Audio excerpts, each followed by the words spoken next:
She's saying, how the hell, of all the people I taught, he became successful? Right. Yeah, isn't it also the Pygmalion effect? This is the self-fulfilling prophecy, right? Right. Like people rise to the expectations of them. And if you expect low things, you're going to get low things. If I could do it all over again, I think I would study behavioral economics. And if you're a marketeer and you want to get people to use your product and services and stuff, it's all about behavioral economics. And as I look back, I think fundamentally, especially in startups, there's two primary functions. Somebody's got to make it. Welcome to Conversations with Roberto. Here I sit down with top entrepreneurs, innovators, designers, founders, and thought leaders. And I'm driven by curiosity and seek to unpack actionable and meaningful insight for you.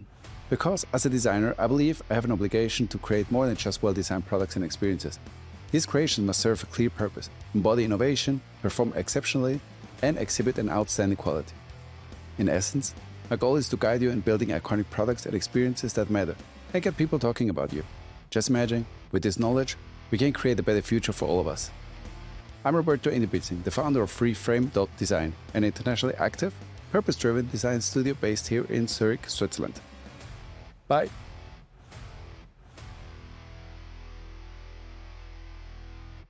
Thank you to be on the podcast. The idea of this podcast is, as mentioned, it's to have a conversation. Assuming we are friends and have 2 glasses of wine or three glasses. Maybe it's a bit early for you. Okay. It's dinner time someplace in the world. Exactly. Oh, I like that. Right. Right. Good attitude. I really like to start with the question: what's the most memorable, remarkable compliment you have ever received? Oh, being on your podcast, for sure. I mean, I get these compliments from random people, not necessarily famous people or anything like that, but just, well, I'll tell you a funny story. Do we have a time limit? I mean, do we need to rush? Or? No, it's all the time you want.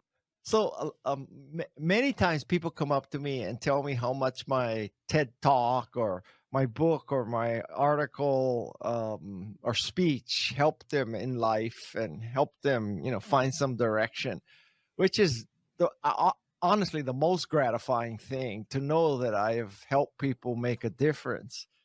But I have to tell you a funny story. So several dozen times in my life, people come up to me and they say, your book changed my life. I was lost. I didn't have any direction. And then I read your book and it turned everything around for me. I say to them, well, which one of my 16 books are you referring to? And they say, Rich Dad, Poor Dad. Well, so that's not a compliment. Well, you better say it's a Jackie Chan movie. That too, yeah. I do my own books.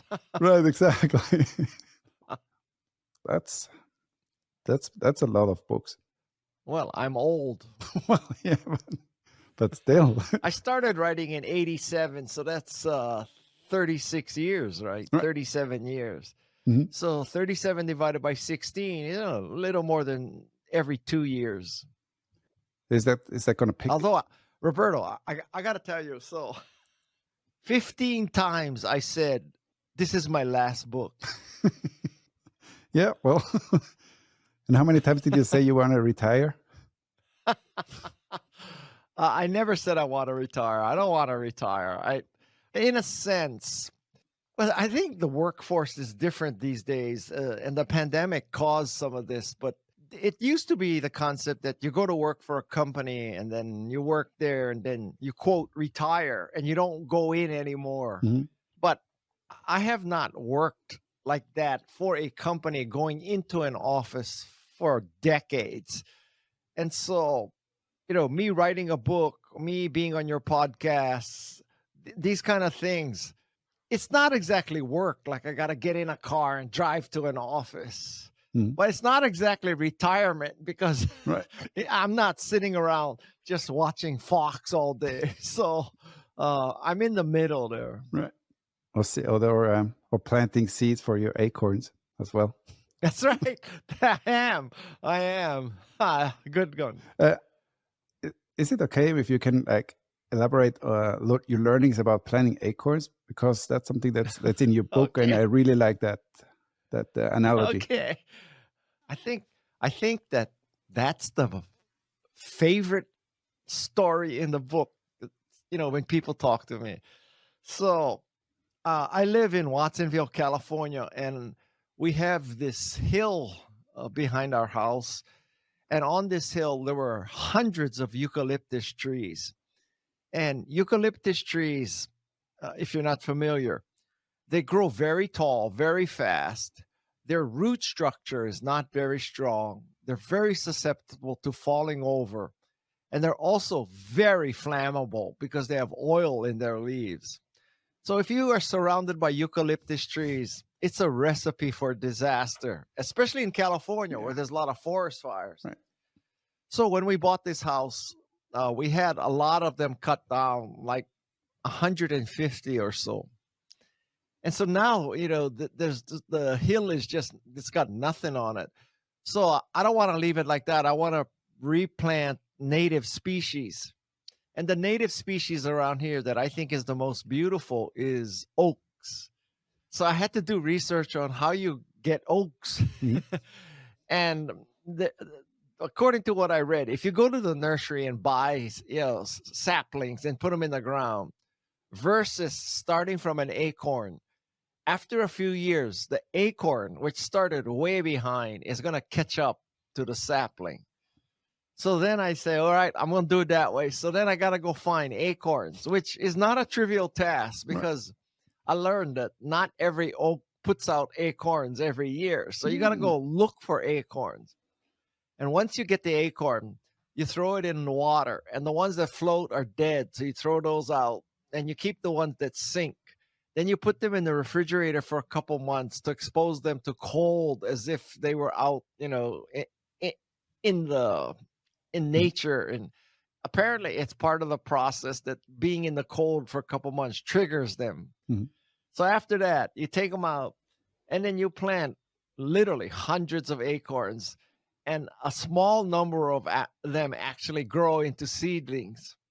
And a small number of the seedlings actually become saplings, and a small number of the saplings become trees, and that takes 15 to 20 years. Jeez.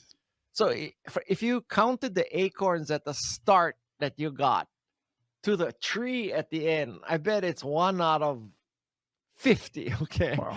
And that's a metaphor for life, that you got to plant a lot of acorns to get a few great oak trees. Absolutely. And there's no way to predict. I mean, yes, you can predict that the ones that are floating are dead.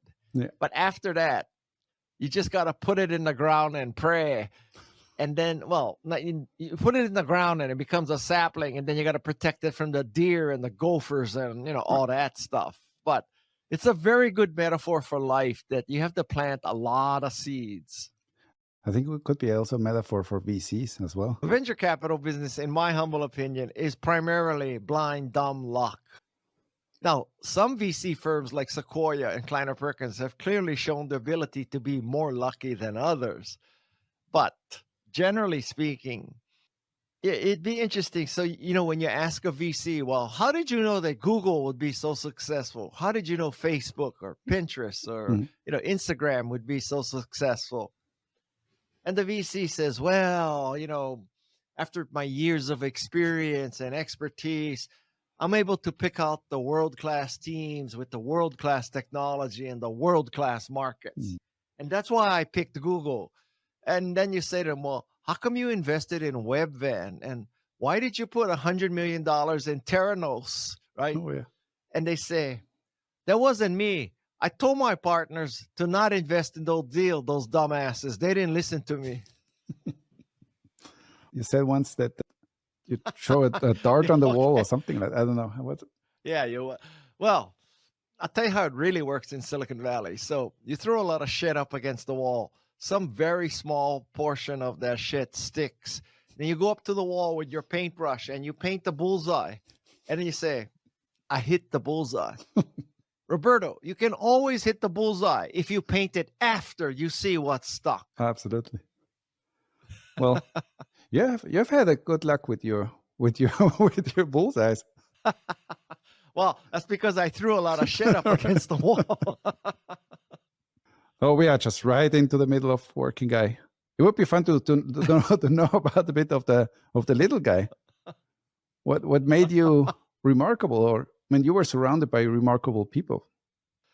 Like if you Well, could give a real glimpse on your upbringing and your yeah. surroundings. So I was born and raised in Honolulu, Hawaii. I come from a lower middle class family. So, it's not like I'm a trust fund baby or anything like that. And in the 6th grade, I was in the public school system of Hawaii, which is not that great a system, or wasn't that great a system. And so my 6th grade teacher told my parents, you should get Guy out of this system and put him in a private school system for college prep because he has potential to go to college and do well. And luckily, my parents listened to her. They sacrificed and enabled me to do that. So I went to this private school. Its name is Iolani. It's the school Barack Obama couldn't get into. So I went to Iolani, and for the life of me, Roberto, I don't remember why, but I applied to Stanford. And for further surprise, I got in. I don't know how I got in. This was so long ago, Roberto. If you were Japanese American, you were considered an oppressed minority. How things have changed. Anyway, so I get into Stanford. I go to Stanford. I fall in love with Silicon Valley and tech. And I become friends with a guy named Mike Boych. And a few years later, despite my lack of qualifications in terms of education or work experience, he hires me into the Macintosh division to be a software evangelist. So my job was to convince software companies to write software products for Macintosh back when it had no software. And that's kind of the rest is history. So, in a sense, I owe everything to that 6th grade teacher. So if you're a teacher out there listening to this, or you know a teacher, you should know that teachers, coaches, mentors, you may not read about them in the Wall Street Journal or the New York Times. You don't hear about them like Elon Musk or Steve Jobs or Tim Cook or, Bill Gates, but teachers are remarkable people. They make a remarkable difference in life. Absolutely, especially the ones you really don't like when you are at school. Yeah, they're like. well, I still remember there was one teacher who used to throw his keys at us. I have a theory that it takes 20 years to truly appreciate your teachers and coaches. When you're in the middle of it, you're looking for the easy teacher and the easy coach.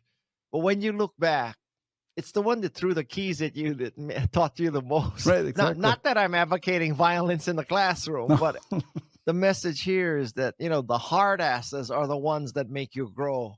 Absolutely. I just had the chance to talk to Don Norman last week. Yeah. And it's funny. Also, I've had already 3 people that worked at Apple. Like, coincidence, I was reading yesterday. I was like, huh. So it's Robert Bronner, the designer, Don Norman, and now you. And I like the book on Don. He writes down the books like to my students. So Don Norman is a great user interface guy. I mean, he's a really, really remarkable person. Also, reading your book, I mean, it's full of insights, but also really interesting, funny facts that really made me smile. I was reading it in a cafe, and I laughed out loud of listening to really trashy pitches over the year. What that made to you? Roberto, I don't know what to tell. I'm a funny guy. What can I say? No, you are.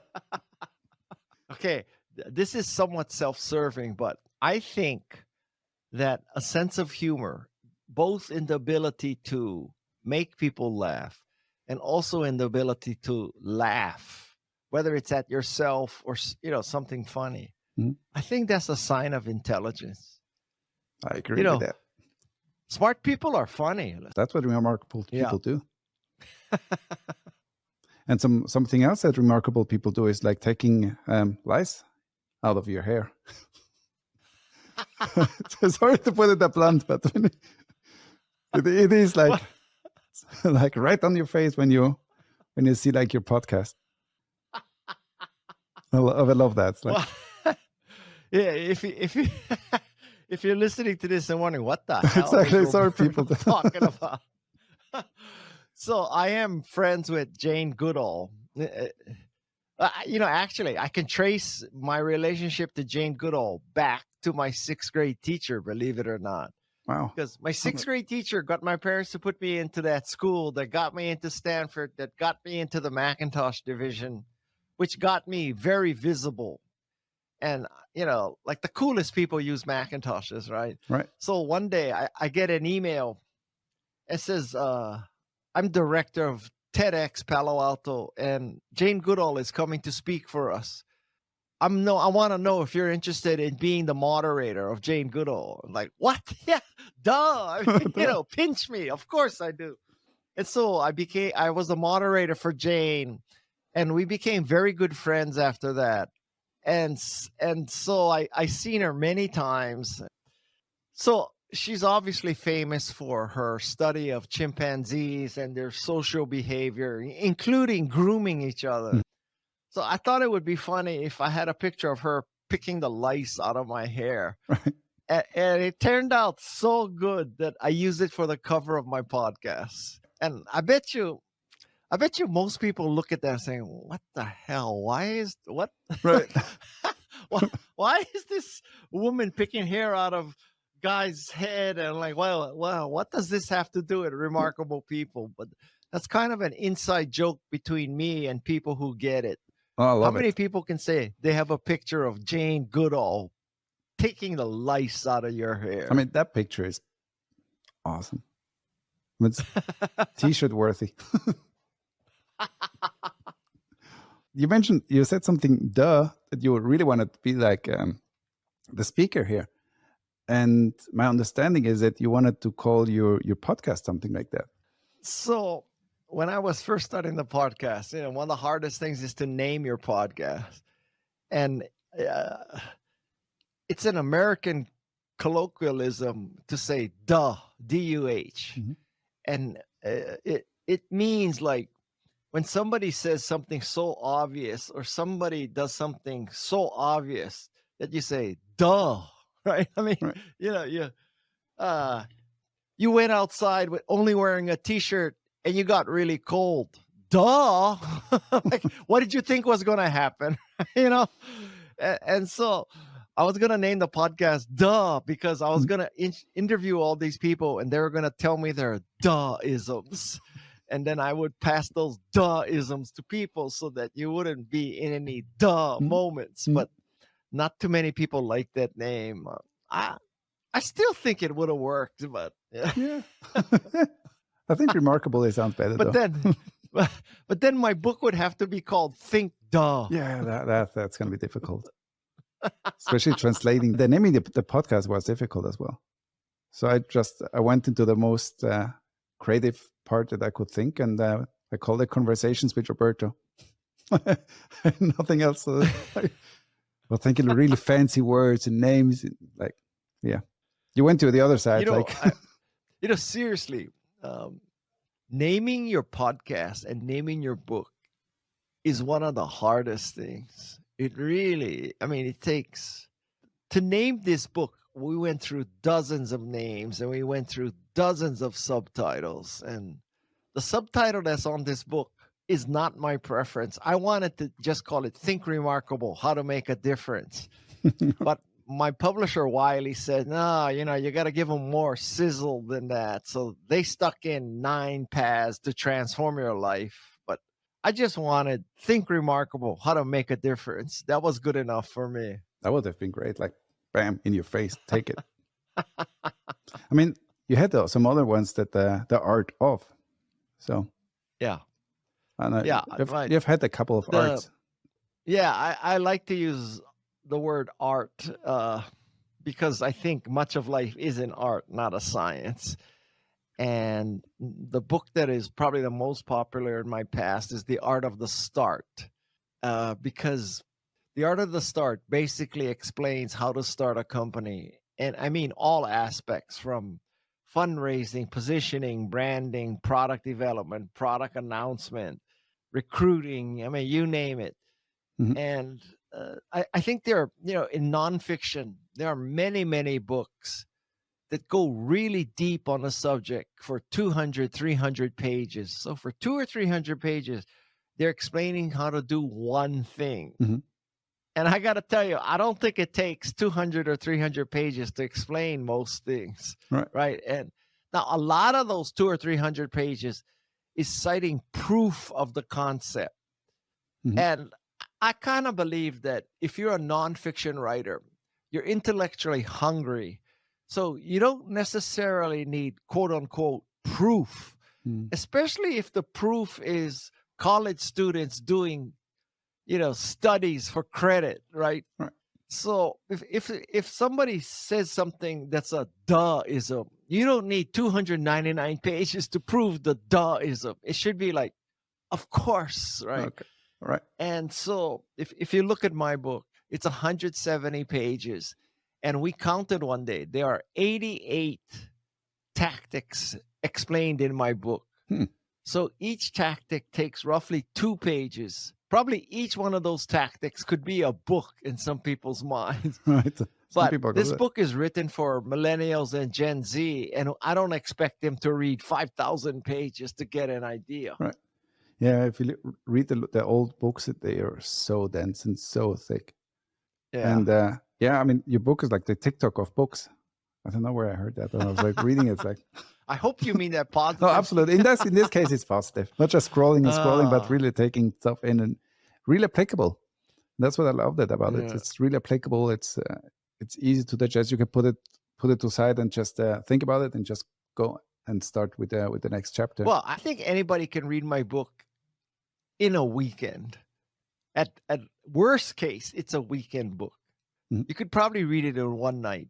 And the other thing is that with 88 tools and tips, I don't want people to think they got to do all 88 or that all 88 are necessary. So you may come back to this book a year from now and say, oh, now I need help on how to make a presentation. And I didn't need that a year ago because I wasn't thinking of starting a company yet.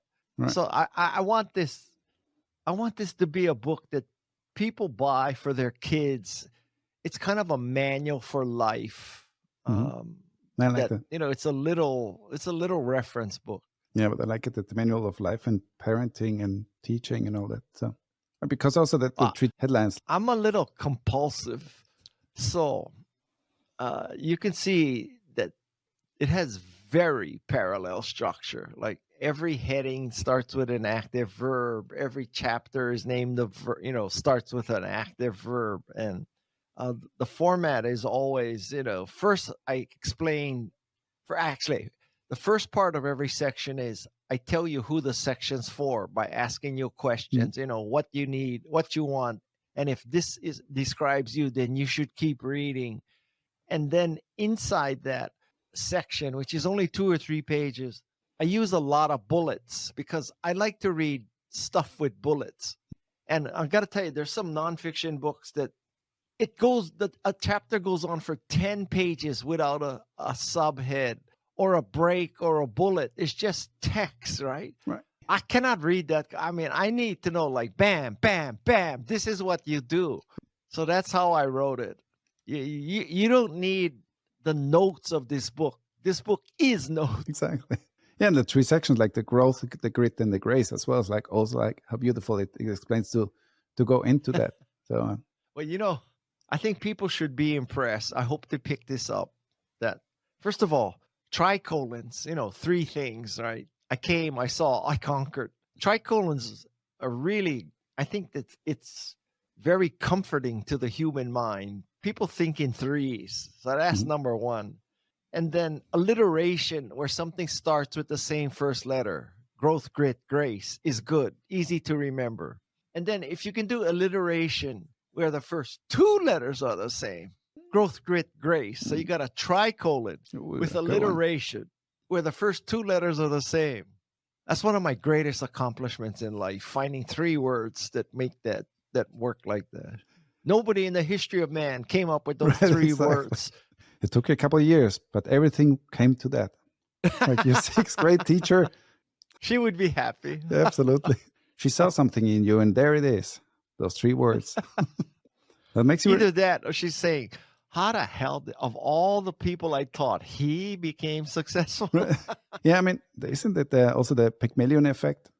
You start to treat people differently or exceptionally, and they start to make exceptional things. This is the self-fulfilling prophecy, right? Like people rise to the expectations of them. And if you expect low things, you're going to get low things. If I could do it all over again, I think I would study behavioral economics, because I think behavioral economics it helps you understand so much of the world. And if you're a marketeer and you want to get people to use your product and services and stuff, it's all about behavioral economics. And as I look back, I think fundamentally, especially in startups, there's two primary functions. Somebody's got to make it and somebody's got to sell it. That's it. Everything else is bullshit. So like you look at Apple, Steve Jobs can sell it. Steve Wozniak can make it. That's all you really need. Everything else, everything else you can hire or buy. Right, exactly. I just had a talk with Jay Sammet, and he's also like, you need, and the other part is like, you need insights and resilience. So it's kind of like that. Yeah, like, I mean, that's grit. Exactly. That's grit. That's absolutely grit. There are no remarkable people who don't work hard. But what made you work so hard? That's a good question. Well, first, like I said, I do not come from wealth. I'm the first generation college student in my family. So some of it is just, my family was striving to do better. It's not like we were, billionaires and, all you had to do is be born, right? So there's that. And then I think a lot of it is just like the Asian philosophy, Japanese philosophy of my parents, that education is everything, respect for your elders, that you need to pay back society, not just take. And those things were hammered into me from from the day I was born, probably. And a little car didn't have anything to do with it? A car? I love the part where you say when you where you watched where you saw the Porsche pass there. I love cars. Okay, I love cars. Now there are people who say they love cars, but they love cars because they want to be seen in them, and they want to pull up to the country club in them, and and then they want to like be drag racing at the stop signs and showing off and all that shit. And their Instagram is full of this is me and my Porsche, right? You can look at my Instagram. There's no one picture of me with a Porsche. And for me, I just love the engineering. And I don't care if no one ever sees me or knows that I own a nice car. I have a 911 right now, and I've had it for more than a year. And I think I have 2,500 miles or something on it, 3,000 miles, something like that. I never drive it. I get satisfaction. From my house to my outside office, I have to walk through the garage. And every time I see that car, I think, God, you got this great car. That's all I need. It's just in my head. I don't need to impress anybody. In fact, I'll tell you a story on top of that. One of the people in the book and my podcast is a woman named Andrea Lytle Pete. And about 10 years ago, she was diagnosed with ALS. And ALS is a disease that there's no cure. And most people die after 3 years of diagnosis. Okay. She's lived 10 years. Wow. When she was diagnosed, she decided that to raise money for ALS research and to build awareness, she was going to complete a marathon in all 50 states, okay, with ALS, which is kind of a remarkable task. And she did it. And so I've come to know her. And on her arm, she has tattooed swallows one swallow for every year that she's alive since the diagnosis. So now she has 10 swallows on her arm. But people are wondering, what the hell does this have to do with a 911? I'm coming to that. I'm coming to that. So about a year ago, I was backing out of my garage and I scraped the front bumper. And so, of course, I had that repaired, right? Because I cannot stand walking and seeing a scratch on that car. So after I got it back, and I took it to a really great restorer, not just, your neighborhood body shop. This is a guy who a woman actually, who specializes in restoring cars. But at the right angle, you can see the tiniest little dimple. Right. I swear, Roberto, if I pointed this car to you, I said, go find the little dimple. There's one on this car. I dare you to find it. Hardly anybody would find it. I just happened to see it because I saw it in the right angle at the right light. And I thought, oh, no, I got to go get that fixed. That's going to bother me. And this is just when I got to know Andrea Lido Pete. And then I said, Guy, that is so freaking stupid. Like, this woman has ALS. She's running marathons in every state. She's supposed to be dead for 7 years. And what the hell, Guy? You worried about the dimple on your 911's bumper? That's ridiculous. Right. So one day I bought a swallow sticker, and I put that sticker on that bump on the bumper. Okay.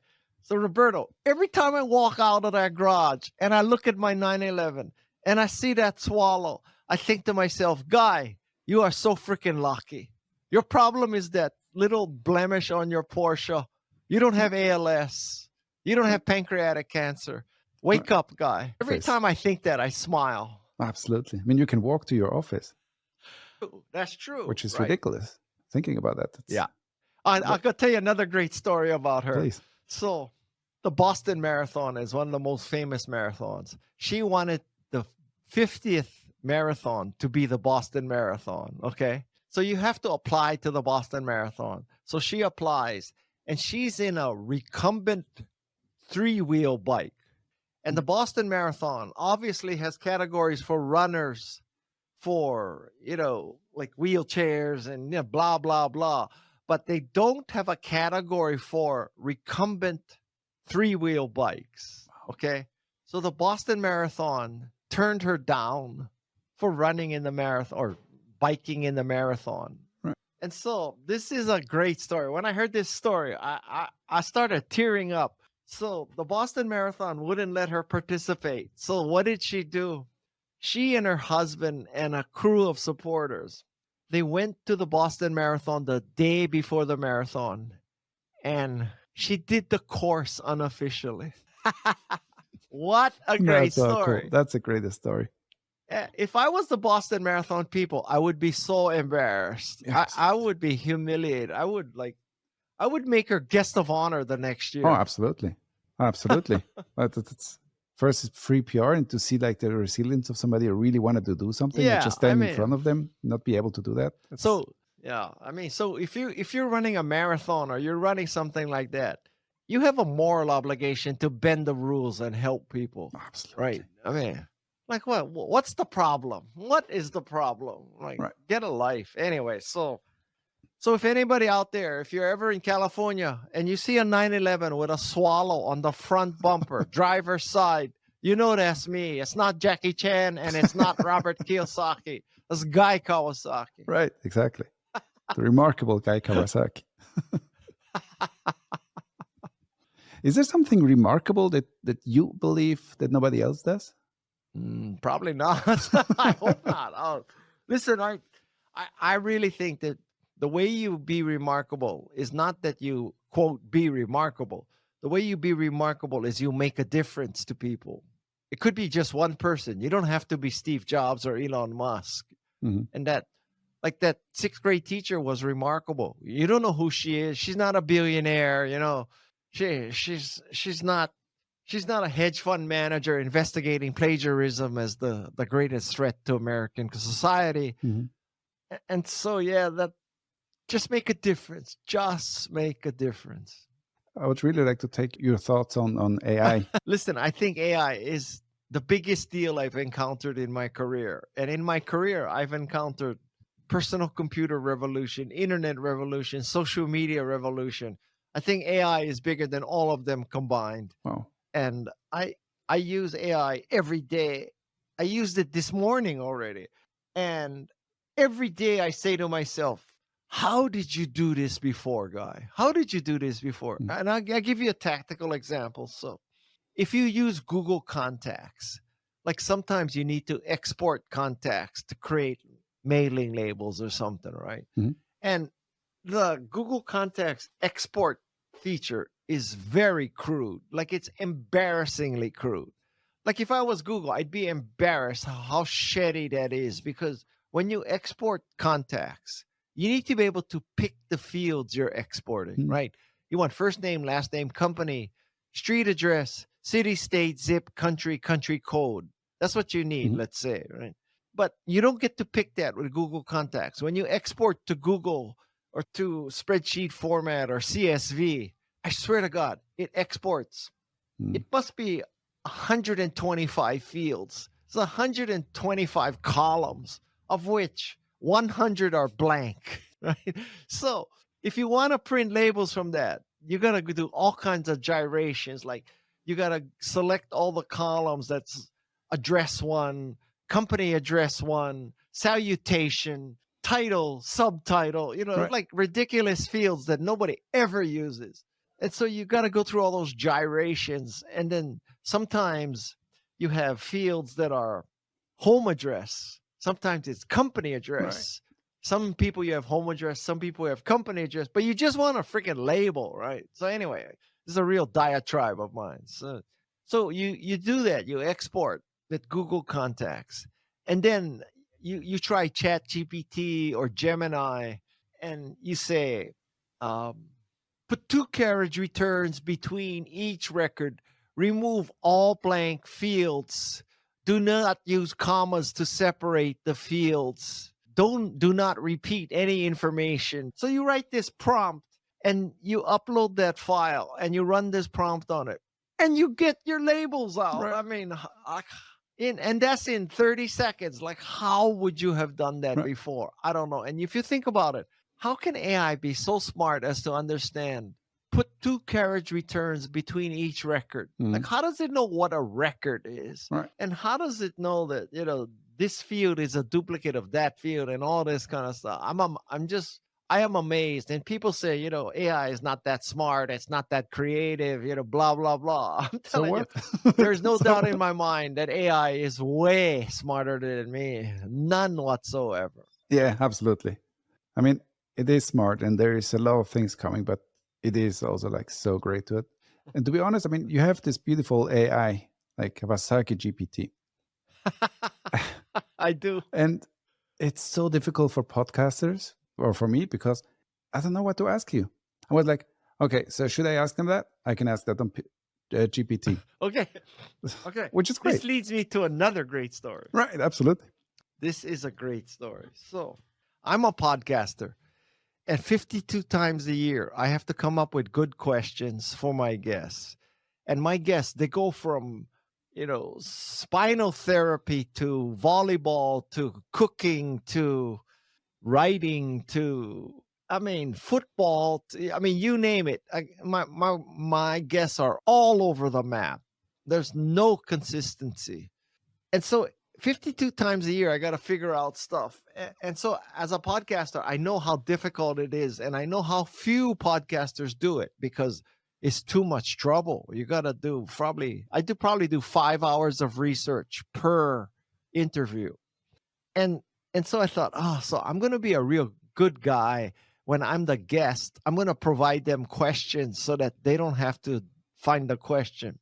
And when your PR firm does that, they send everybody the same 10 questions, right? So what motivated you to write your book? Mhm. Who was the person you found more remarkable? What's your top advice for being remarkable, right? Those What's are the your kind of advice when you're questions 30 that or 20? yeah. And so I said, this is ridiculous. I don't want to be asked the same 10 dumbass questions. So what I did is, you're going to love this, Roberto. I put my whole manuscript in Chat GPT, And then I Right. said to ChatGPT, come up with 99 questions Right. that people should ask me about my book. And 2 minutes later, I had 99 questions. And then I edited and all that. I probably spent a few hours editing them. But now, if you go to my book's landing page, which I hope people pointed you to, there's a place where you can download 99 questions that a podcaster can ask me. Right. And I could not do that better for a podcast. And let me tell you something. I could not do that manually. It took ChatGPT to do that. I would never have done that before. In fact, not only could I not have done of that, I would not have even thought of trying that before. No, it's ridiculous. And how good. I mean, the questions are great. I mean, one is, for example, what are the different types of asshole leaders? Right into that. Yeah, you need artificial intelligence to get that. Yeah, you need anal intelligence, but that's a different subject. You should coin that term. But to answer that question, the key to that question is that there are a lot of asshole leaders. Many of them are all about themselves. Look how great I am. Suck up to me. Blah blah blah. But the kind of asshole leader that you want to be, if you have to be an asshole, I'm not suggesting you have to be an asshole, but if you have to be an asshole, you should be a mission-driven asshole. And a mission-driven asshole is all about running an organization whose mission is about making customers happy or enabling customers to do things better or solving problems. And that's your mission. You're gonna make a computer that makes people more creative and productive, and you're focused on that. That's a mission-driven asshole. That's an acceptable kind of asshole. How was it to work with those kind of assholes? Yeah, I work for the number one example of that. Yes. Was it tough at that time, or? I loved it, especially looking backwards. Maybe I didn't love it when it was happening, but I love it now. Yeah, I mean, it must have been tough, but as well, you mentioned like it just pushes you to go to next level. Yeah, but like I said, maybe it took 10 or 20 years, but now I truly appreciate what he did.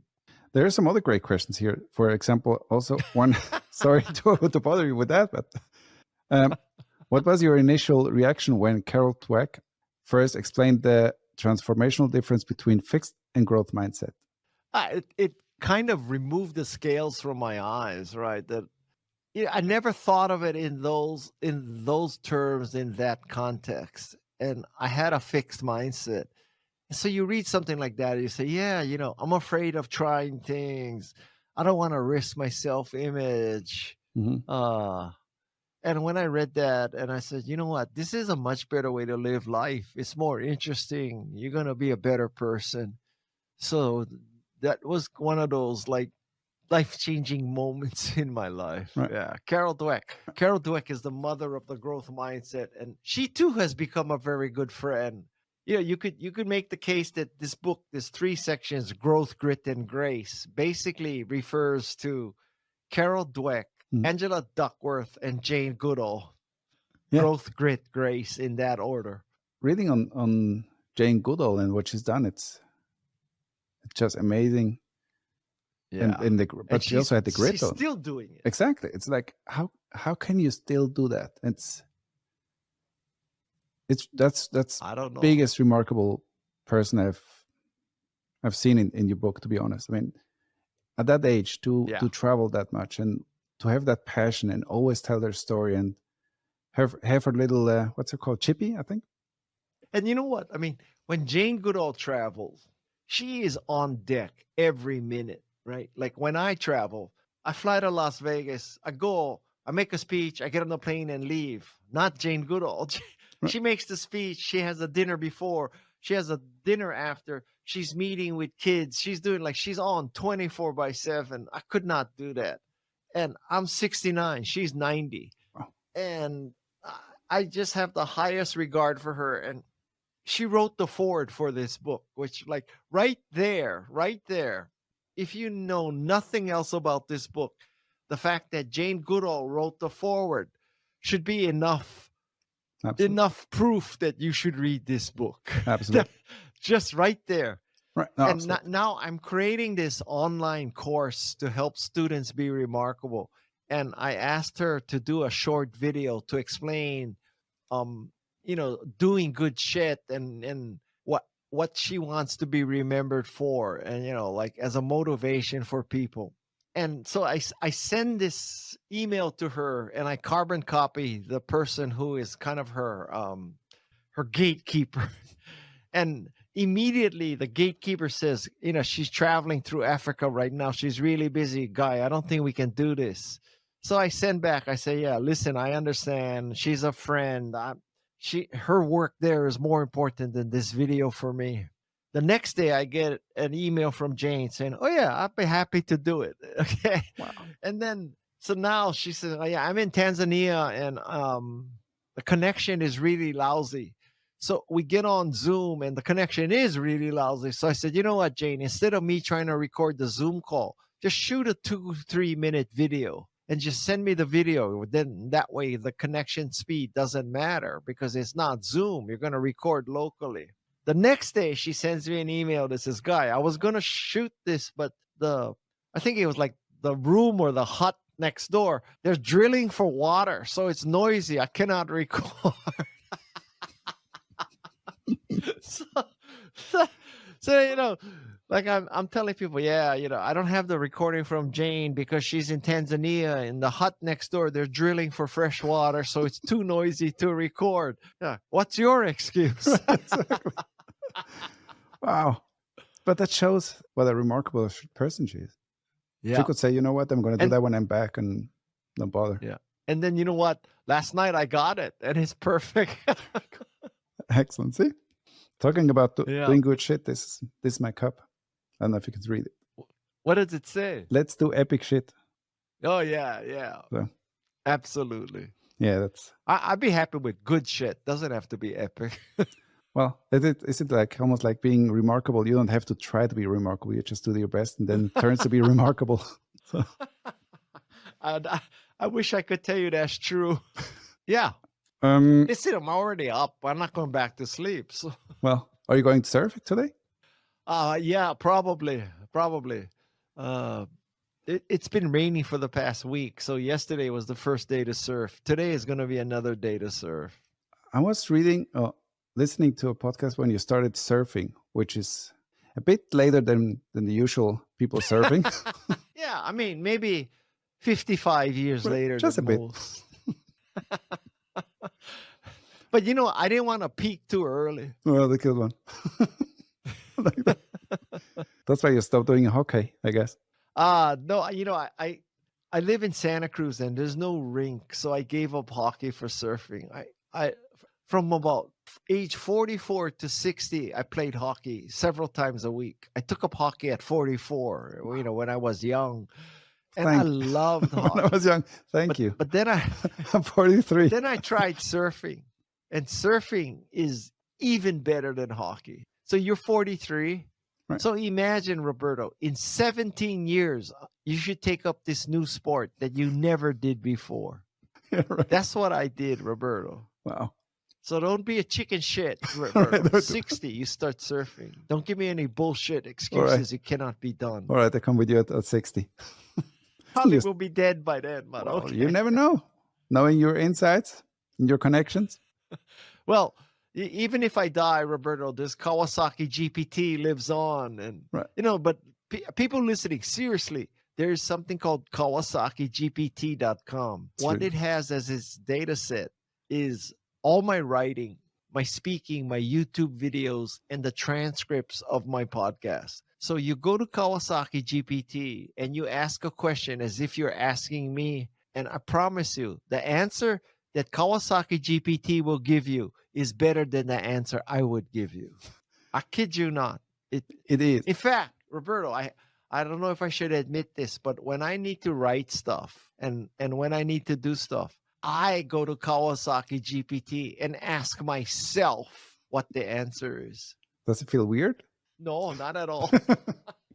Now we should have like a little figure as well. No, I still really enjoy the conversations this way. So, but it's great. It's a great tool, and it's amazing to have all your knowledge there condensed in a way that it feels genuine. Yeah, exactly. You did it. You did it. All righty. So listen, I hope you like the book, and I hope your listeners, read it. So thank you. And I really want to thank you to be part of Conversations and to share your remarkable knowledge.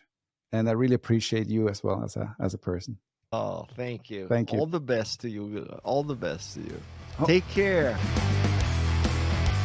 At Conversations with Roberto, we believe we can build better brands, experiences, and products by having conversations and learnings from experts and leaders in their fields. Send this episode to a friend or friends that need those insights and frameworks, and to rate us and review us on your favorite platform. Thank you for listening to Conversations with Roberto. Bye.